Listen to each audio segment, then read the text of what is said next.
number of parolees I deal are much lower than what Mr. Salgado would deal with.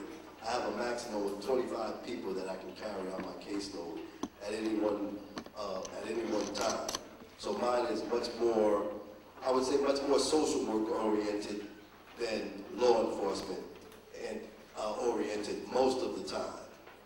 What I would do is, initially, when a subject comes out of a state institution, we do an assessment on them, find out what they need, whether it's education, job training, reinstatement of their driver's license. A lot of these guys, when they were out on the street, had their license suspended. So we take it one step at a time to try to get them, after the 6-month period, when they can come to Mr. Salgado, they'll have all that taken care of already. Because since he has 50 and 60 people, he can't be as intensive as I can be. So I see him about 3 times a week, and each time we evaluate and set some goals. I've been fortunate. I've had more successes than failures. But that's not the case throughout the state. That has not been the case with the ISSP officers I've talked to in Newark and in Patterson. Most of the offenders I deal with come from Bergen County, which does have a little bit more resources, community-based than other communities, Passaic County, Essex County, Camden County, Atlantic County. But we do the best that we can. That's basically about it. We'll answer at the end. If you have any questions, I'll be happy to spend as much time as we want to answer your questions. Let's give this to General Parole's Officer, Mr. Lanier and Mr. Delgado.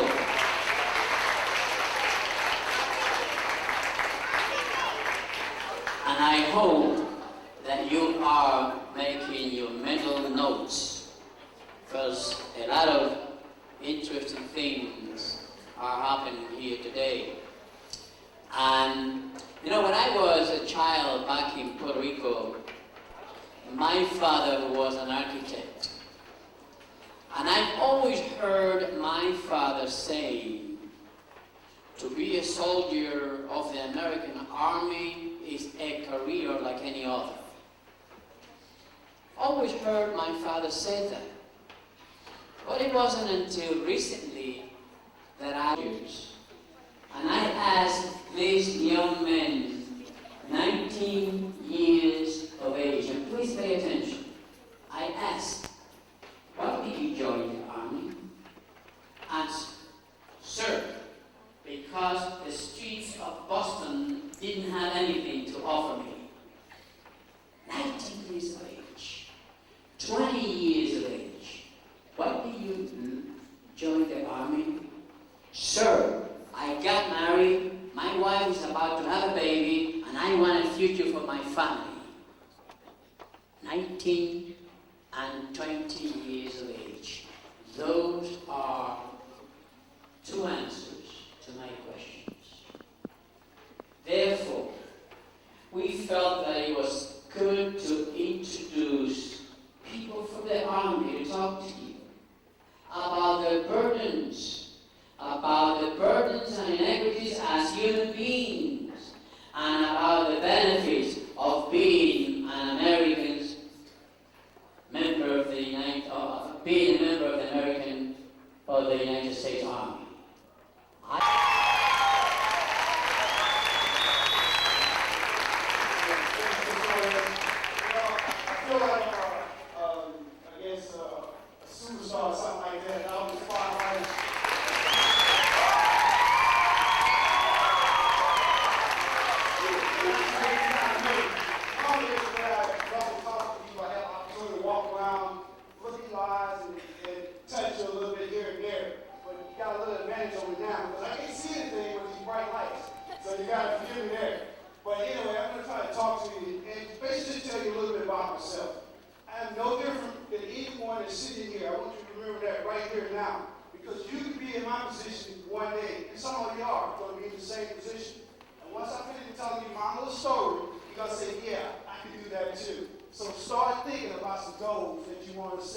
Go ahead and set them in your mind now, because those goals will come to reality in in the next few years. All right, tell you a little story. Have parents down south? Everybody? No parents down south? Raise your hand there. Come on, raise your hand high. What part down there? What part? What part of the south? Come on, what do you got? North Carolina. That's good. You're close enough. You know, down south, they was in South Carolina. Is that good enough for you? Okay. All right. Yes, where are your parents from? From South Carolina? Are you a good person? Somebody give her a sign. I don't care what it is, but give it to her. She's a good person. All right. Good. Yeah, it's a little small place in South Carolina. It was kind of overcast. About like 1 o'clock in the afternoon, 3 teenagers decided to go out and buy a car. They're not really thinking about buying a car, but they want to go joyriding, and they don't have a car. So the 18-year-old say, okay, I'll pretend that I'm going to buy a car. We'll go to a used car lot. So they go to the used car lot, and they see this nice black 1966 Mustang, shiny Mustang. You know, anybody seen a 66? Always joking. Stay where you are. You're okay. Stay where you are. So they go joyriding. You know, first place they go is to the park. Naturally, some girls are going to be in the park, hanging out, little music going on and so forth. So now they got the radio on in the car. It sounded pretty good. Notice I said it was a little overcast. So they started driving it.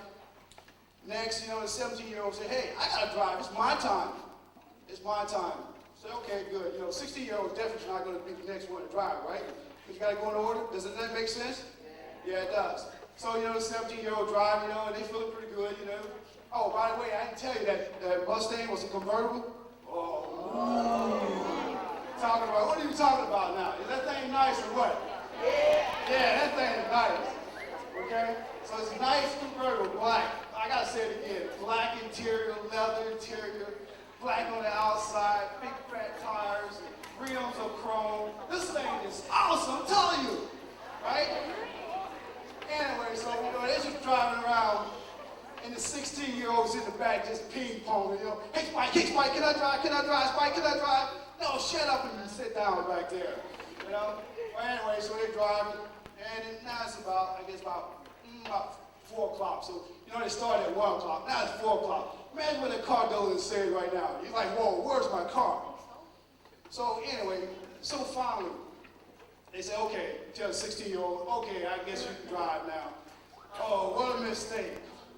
The 16-year-old gets in the car, starts driving, feeling pretty good, sees some girls on the corner, start waving with one hand. You know you got to be changing gears, but he forget about this. You know, he just enjoyed himself. Anyway, he continued to drive, and they go down this big steep hill. And as they go down this steep hill, you know, the faster you go, it seems like the better it feel, right? Imagine that wind going through your hair. I don't have any hair now, so but you might imagine that. You know, wind going through your hair and everything like this. But they keep going, and as they're going, they try to stop. But the reason why they're trying to stop is because they're about to go into a curve to the right. Well, they start going to the right in the curve, but however, the car was going left, meaning it was still going straight because it was going too fast to go into the curve. Does that make sense to you? So, notice I said it was overcast, so now it started raining a little bit. It started raining, and so when they start, the 16-year-old start applying brakes, the car starts sliding, going left and right, what they call fist-tailing. You know, make sense? Okay, so that started happening. So next thing happened is they had a truck on the left side of the road. So the car hit the truck, but it didn't stop because they're going pretty fast. Then it continued to go, it hit a fence. Still didn't stop. It had this huge tree up front. Finally, the car hit the tree. Bam! It stopped. All right? It stopped. And the 18-year-old looked at the 16-year-old, 17-year-old looked at the 16-year-old, said, ooh, you're going to get it now. 16-year-old said, hey, I don't have my driving license with me. And, you know, 18-year-old, you gotta take control of this. He said, I don't think so. I'm not going to jail for you. So they say, okay.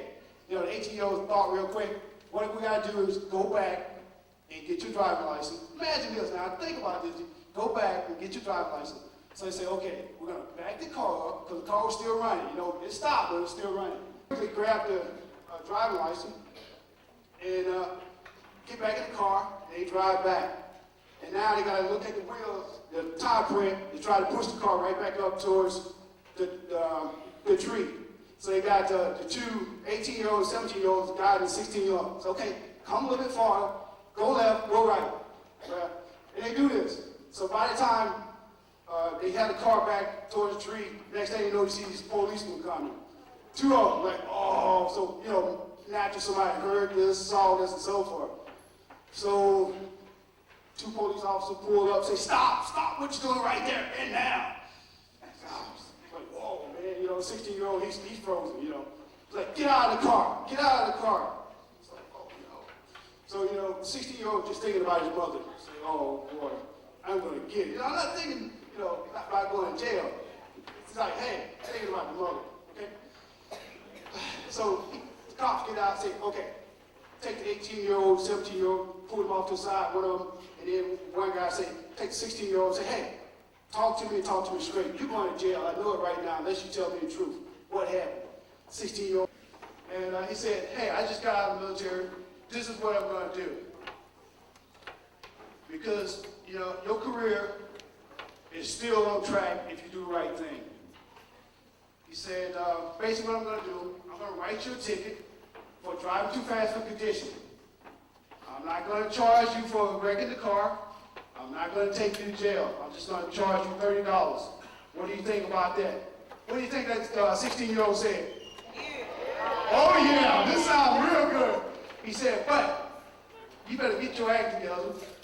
If you're going into the Army, you need to go now.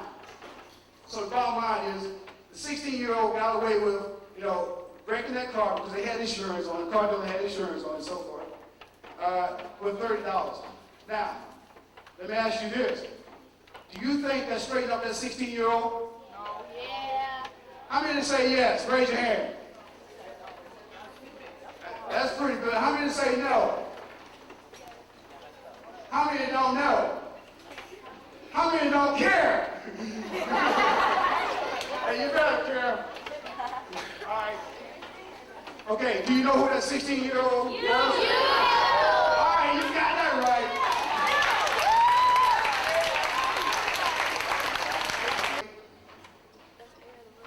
He got tired of going to school. He said, hey, I'm tired of going to school. Guess what I'm going to do? Become a statistic. And become a statistic dropping out of high school. Is that a bad thing? Yeah. Is that a no-no? Yeah. But I want you to say, whoo. Okay? There you go. Okay. So the bottom line is, yeah, I dropped out of high school. I'm not proud of it. I'm telling you here, right here and now, I'm not proud of dropping out of high school. And I'm going to talk about that in a few minutes. Whatever you do, stay in school. Education is the key to success. It's the pathway to being successful. So ensure you stay in school. Just give you a little history about my background. My father was shot and killed when I was 2 years old. All right, so, hey, don't feel sorry for me because trust me, I have had a great life and I'm still living. All right, so I never knew my father. I never had one, so I never knew what I wanted to do. Matter of fact, when the teacher was asking the class, what do you want to do? I'll say, because I didn't know anything to do. You know, I had no idea. Okay, I had no idea. But anyway, what happened, you know what? Just like I tell you guys, so you walk out the door, you gotta join. How many gonna join? Everybody, right? Okay. No. But anyway, so what happened is, I met this recruiter.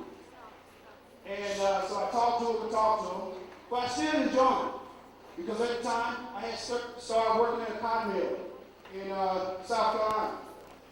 A little small cotton mill, making $100 a week. I thought it was a lot of money. Trust me, because I didn't have it.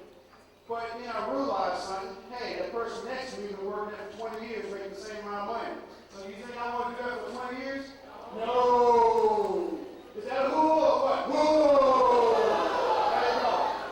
So I did not want to work there for 20 years. So what I did one day, I went back to the recruiter, and I basically got on my and said, hey, can I get in? He said, no, go away. So he sent me away for another 3 months, just to make sure that I really wanted to do it. Because if I dropped out of high school, how was I going to perform in the United States Army? Do you think the United States Army is a little bit difficult than high school? A little more difficult?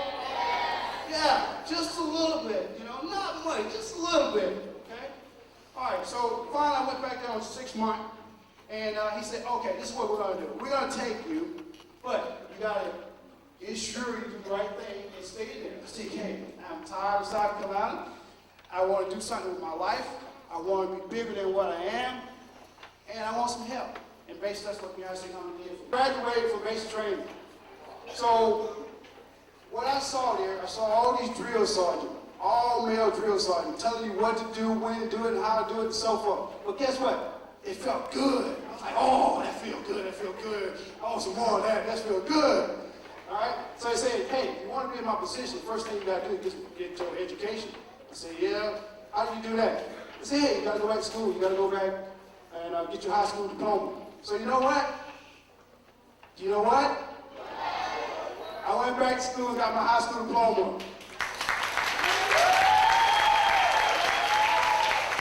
Is that a big hole?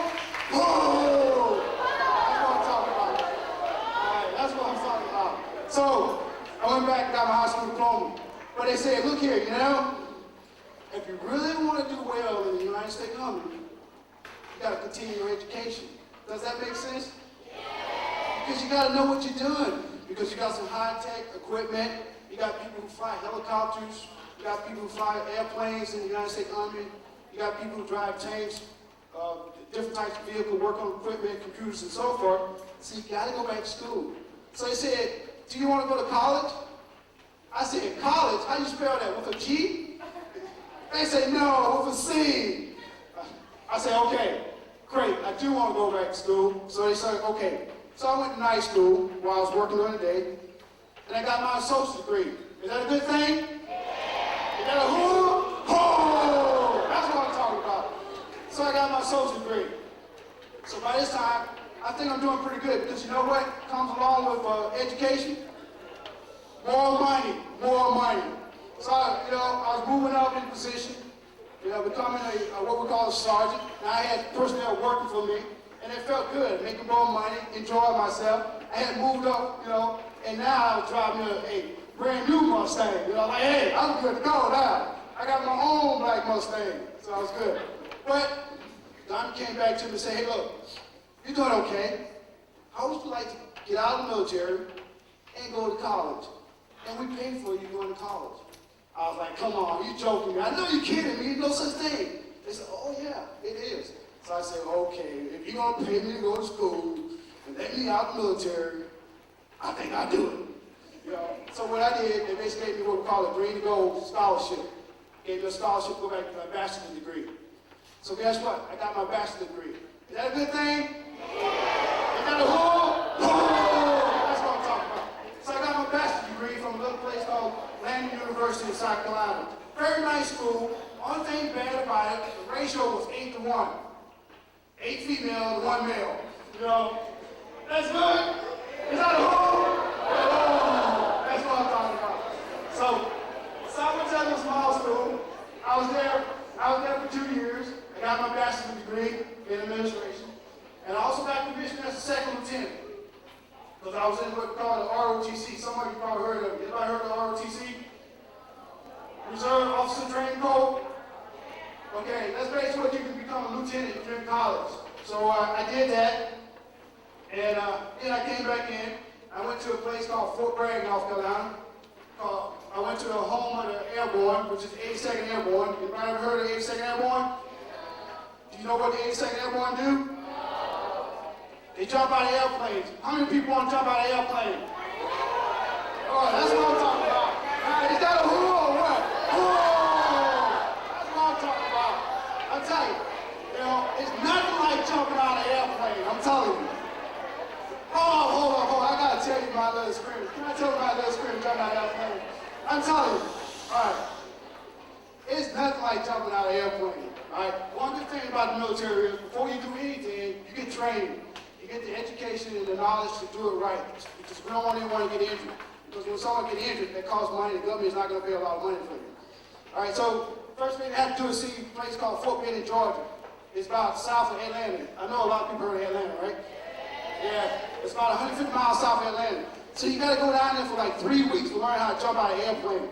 And I'm telling you this, that was difficult for me because I get dizzy, of height just looking at it on television. Imagine that.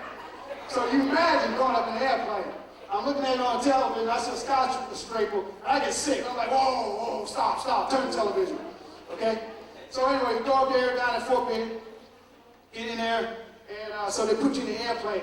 And they tell you, hey, when you step out, they put you in the door, right? They open up the doors, you flying across, and you're about 2,000 feet up in the air. And everything down below looks like a little ant, okay? But you don't want to look down and find out how big it is. All right, and they tell you that whatever you do, when you step in the door, do not look down. All right?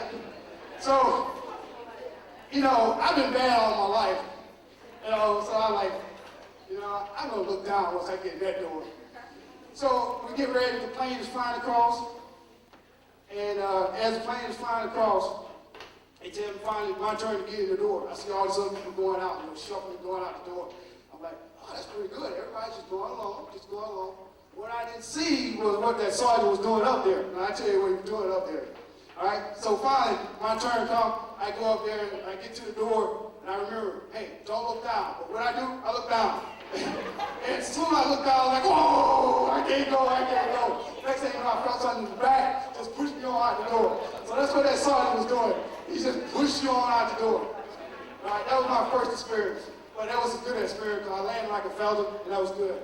And so I currently have over 40-some jumps out of the airplane. Is that a good thing? Is that a whoa?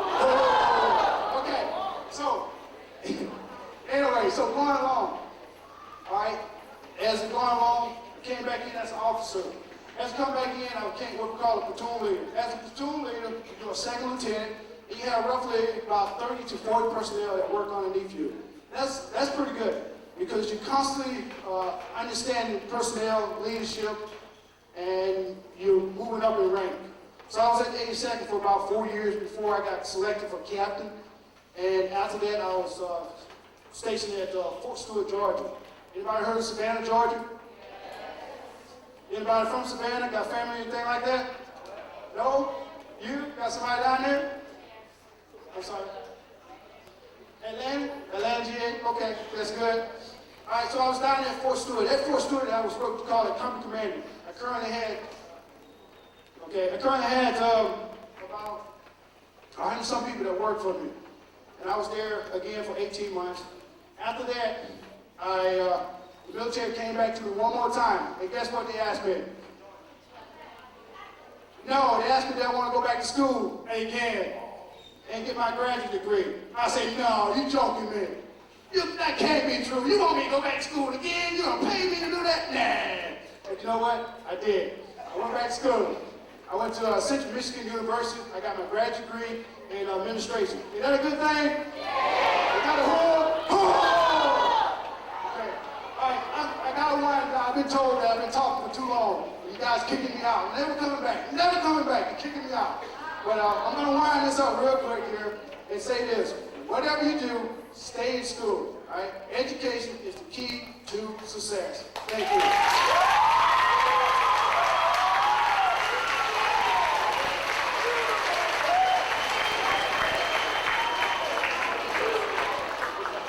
Very good. One of the things that I learned during my visit in North Carolina to the Army training camp is that the soldiers never applaud. When something good happens, you say, "Boom!" So the question is, was that captain something? Is this program something very interesting? That's it. Now I like to call to the front. Before I call to the front, listen to this. Captain Anderson said something very interesting.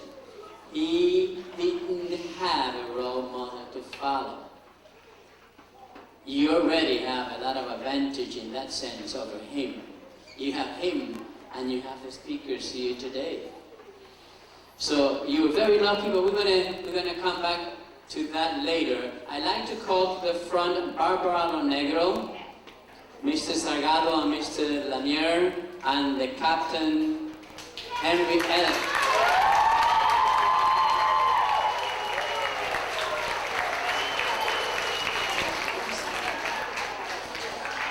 I like you. I'm sure that you do have questions.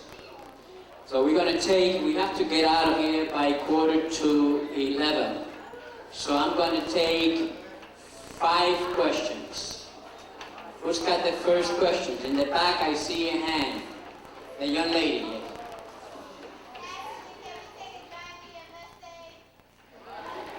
Once you graduate from high school. Very good. Second question.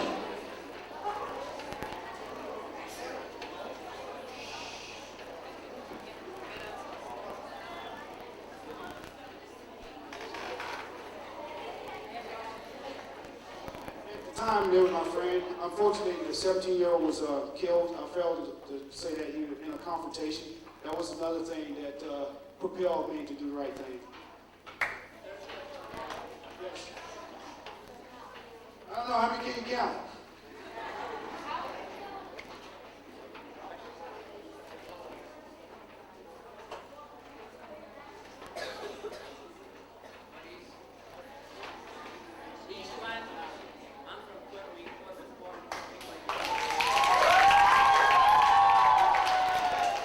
I'm from New York, but my parents are Puerto Rican, so I'm Puerto Rican. I'm African American. I would say I'm African American, but in the Army, we don't look at race. Everybody in the military is green. That's bottom line. Treat everybody the same.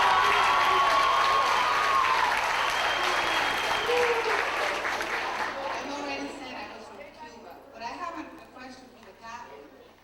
Could you please address the role of women in the military and the career for women?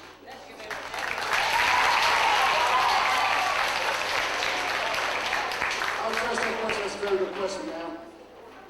The role for the females in the military is very open.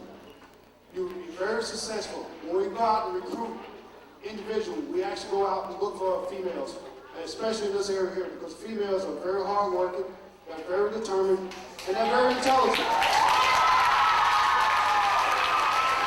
So we know the females can do very well. Captain, I have a question for you. You're going to have a second tour, I believe it's in October? In October. But this tour, the Army invites community leaders to see how our boys are trained. My question to you, Captain, is could we invite the administration of the First Avenue School in Newark? Yes, I'd like to personally invite all administrative guidance counselors. What basically what Mr. Torre is talking about is in October, we have an ed tour that's going to go down to one of the military installations. And we'll go around and invite the guidance counselors, principals, and all administrators to go on this tour so you can see exactly what's going on the military installation. Because we don't have anything to hide, because the Army is probably one of the best places you can be. I truly believe in that. So everyone here is invited to go.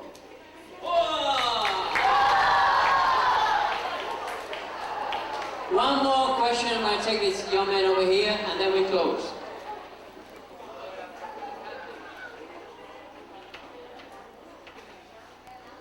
No, you don't have to be a citizen to join the service. And that's good, because we look for people to come in that are really dedicated to be in the service. Not necessarily are you just a U.S. citizen. If you believe in it, we want you in. Well, before we close, I'd like to say a couple of things, and one of the things that I'm going to say is to Mr. Lanier and Mr. Salgado. You know, we invited you here, but I am very, very pleased to tell you, Mr. Salgado and Mr. Lanier, that you have no client in this group. All right, you've heard 4 leaders talk to you about their problems, about their experiences. They shared with you some personal experiences, and I think that is wonderful. And I think it's wonderful that you, ladies and gentlemen, have the opportunity to hear them, Because, as I said before, many of you may think that you come from divorced parents or a broken home, that you are Afro-American, that you're Hispanic, etc., and that you are considered yourself a minority. The truth of the matter is that your country of origin, not the color of your skin, should be an obstacle for you to have dreams and to go and make them a reality. As young as you are, ladies and gentlemen, your future is not in the hands of your teachers, or in the hands of your role models, or in the hands of your parents. The future, your future, as young as you are, is in here. Because you are the only one responsible for your life. It's not father and mother, it's not the speakers to hear, it's not Mr. Orsini, it's not your teachers, it's not your friends. And when you have friends that invite you to do the things that you should not do, because it may come the time that Mr. Salgado and Mr. Lanier will have to talk to you later, don't tell me he influenced me to do it. He made me do it. The truth of the matter is that nobody could make you do something that you don't want to do. The truth of the matter, ladies and gentlemen, is that you, and only you, and I'm repeating myself, but I want you to carry this message and put it in your subconscious mind. You're the only one responsible for your lives. It's nobody else. I could invite you to an easy life, and you should know better to tell me, no sir, no thanks. I rather study. I rather do my homework. I rather do my essays. I rather work hard. And then at the end, my life is going to be okay. And you know what? It's not about being poor or being rich. Having no money have nothing to do with happiness. Your happiness, again, is inside your mind. You produce your own happiness. You produce your own misery. And life is about choices. And you choose whatever you want to be in life today. And you want to go to college tomorrow? Very well, I think it's terrific. Start working today. Because if you get careless today with your notes and if you didn't have good grades today, it may come to haunt you tomorrow when you change your mind like the captain did about going to college. Ladies and gentlemen, you've been a wonderful audience. I'd like to once again thank Mr. Anthony Orsini for inviting us to bring this program to you. I'd like to thank the administration for being so helpful. And you know what? Before I leave, I want to memorize the faces of the 3 people. As a matter of fact, I'm going to do something better. You're such a wonderful audience that I'm going to give you 5 instead of 3, Mr. Orsini. 5 people are going to be invited from this group with their families and their teachers to a nice restaurant and a nice evening, and you're going to receive an award. Let me see those 5 hands. Terrific. Hooah! Hooah! Hooah!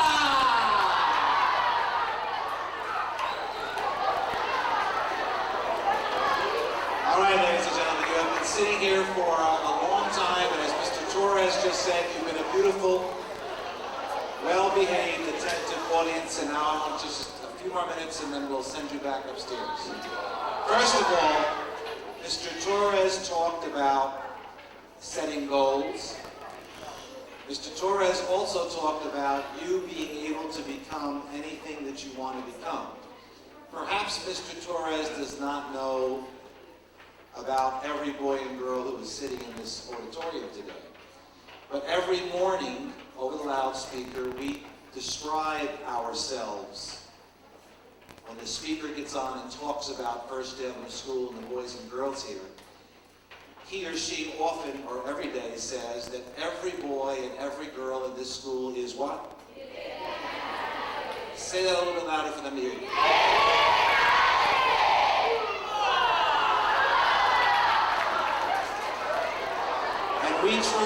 We truly believe that all of us are gifted and talented.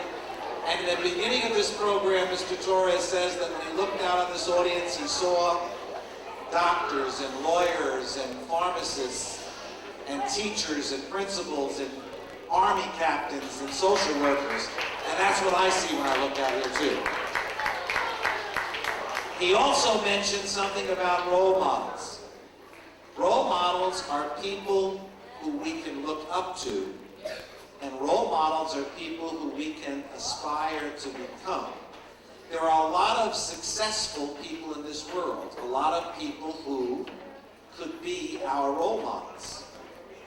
But not all of those people take time from their lives, their busy schedules, to spend 2 hours at First Avenue School to talk to about 300 boys and girls about what it is that they have to do to make something of themselves.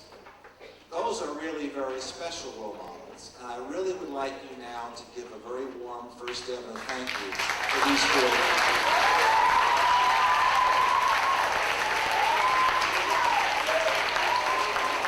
We appreciate the fact that you've come here, and I want to thank Mr. Torres for expanding our dinner guest list from 3 to 5. I know that all of the teachers in the room here have received directions for the essay, and I know that in the next few days, when are those essays due, Mr. Torres? Okay, so as soon as we go back to the classrooms during our language arts periods, we're going to have our kids start writing these essays. The directions are upstairs. Not necessarily today, don't moan. We just talked about wanting to work hard, now you're moaning. Because we want 5 of our young people and their teachers to go to this dinner, and I want to go too. Thank you very much for being good audience teachers. You may take your classes back.